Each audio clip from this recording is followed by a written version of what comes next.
নমস্কার, আমি বিরাজ মুখোপাধ্যায়, আইসি বানারহাট থানা এবং জলপাইগুড়ি জেলা পুলিশ মিডিয়া সেলের বিশেষ দায়িত্বে। বন্ধুরা, আপনারা নিশ্চয়ই পঞ্জি স্কিম সম্পর্কে কিছু খবর, কিছু তথ্য রাখেন।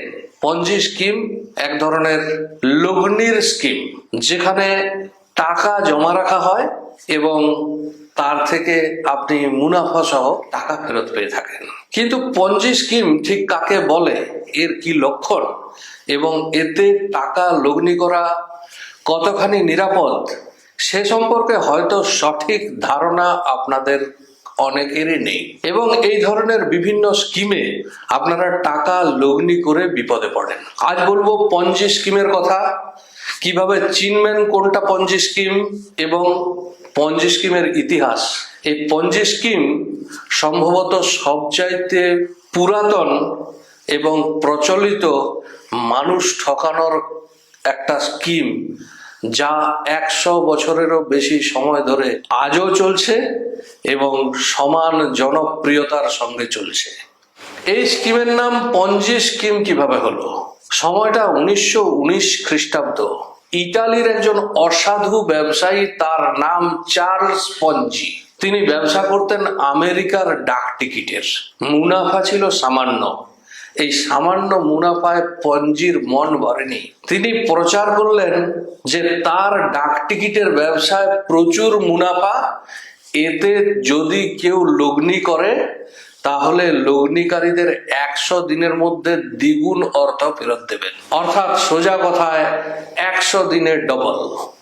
শুধু তাই নয়, পঞ্জি আরো ঘোষণা করলেন, কেউ যদি আরো খদ্দেরকে অনুপ্রাণিত করে নিয়ে আসে, তার রেফারেন্সে যদি কেউ লগ্নি করে, তাহলে প্রথম ব্যক্তি আবার সেখান থেকে কমিশনও পাবেন, অর্থাৎ রেফারাল কমিশন পাবেন।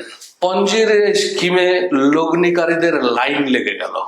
কিন্তু পঞ্জির এই স্কিমে না ছিল কোনো উৎপাদন, না ছিল কোনো মুনাফার জায়গা। জনগণের পয়সায় জনগণকে পয়সা ফেরত দেওয়া হতে লাগলো।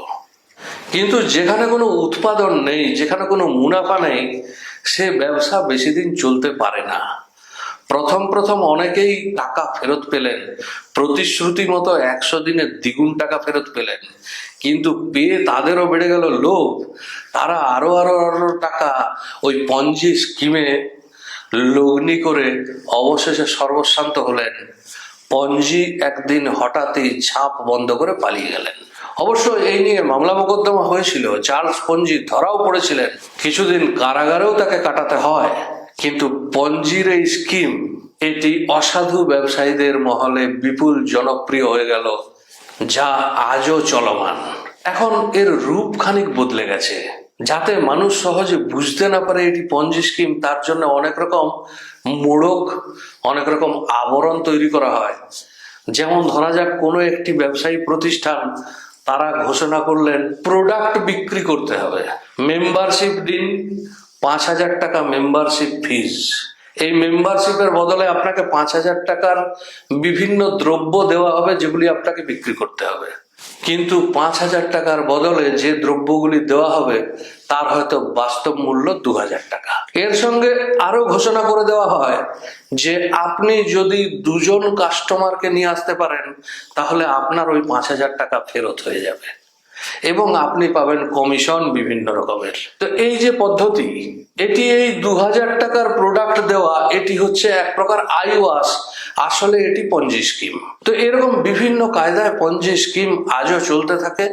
বিভিন্ন নাম নিয়ে এরা আসে এবং বিভিন্ন রকম মোড়কে, বিভিন্ন রকম আবরণে এরা প্রচার করে এবং একসময় যথেষ্ট মুনাফা করে নিয়ে তারা ঝাঁপ বন্ধ করে চলে যায়। তো কিভাবে চিনবেন পঞ্জি স্কিম?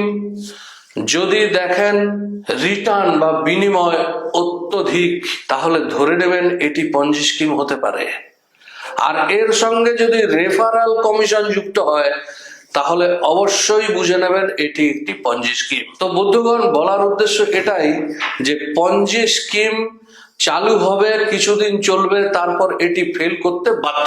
কাজেই পঞ্জি স্কিমে টাকা লগ্নি করবেন না। আমার এর আগের ভিডিওতে অনেক দর্শক বন্ধু অনুরোধ করেছিলেন ট্রেজার এনএফটি সম্পর্কে কিছু বলার জন্য। সম্প্রতি ট্রেজার এনএফটি একটি অনলাইন টাকা লগ্নির সংস্থা ছিল, যেখানে অনেকেই টাকা লগ্নি করেছেন এবং বর্তমানে ট্রেজার এনএফটি থেকে টাকা কেউ ফেরত পাচ্ছেন না। অনেকে আশঙ্কা করছেন ট্রেজার এনএফটি বন্ধ হয়ে যাবে। গত 2 তারিখের এক্সপ্রেস ট্রিবিউনের যে খবর বেরিয়েছিল তার স্ক্রিনশট আমি দিচ্ছি, যেখানে বলা হচ্ছে ট্রেজার এনএফটিতে টাকা উইথড্রয়াল বন্ধ আছে। এই সংবাদে আরো বলা হয়েছে যে অর্থনৈতিক বিশেষজ্ঞদের মতে ট্রেজার এনএফটি একটি পঞ্জি স্কিম। ট্রেজার এনএফটিতে মুনাফা বা রিটার্নের প্রতিশ্রুতি অত্যন্ত অধিক ছিল এবং এখানে রেফারাল কমিশন ছিল। এই দুইয়ের উপর ভিত্তি করে বিশেষজ্ঞগণ বলেছেন এটি একটি পঞ্জি স্কিম। বন্ধুগণ, পঞ্জি স্কিম সম্পর্কে আপনাদের আগেই অবগত করলাম। ভবিষ্যতে এই পঞ্জি স্কিমের টাকা লগ্নি থেকে সাবধান থাকবেন, সুস্থ থাকবেন, সতর্ক থাকবেন, ভালো থাকবেন। পরবর্তী ভিডিওতে আবার আপনাদের সঙ্গে আমার দেখা হবে এই চ্যানেলে। ধন্যবাদ, নমস্কার।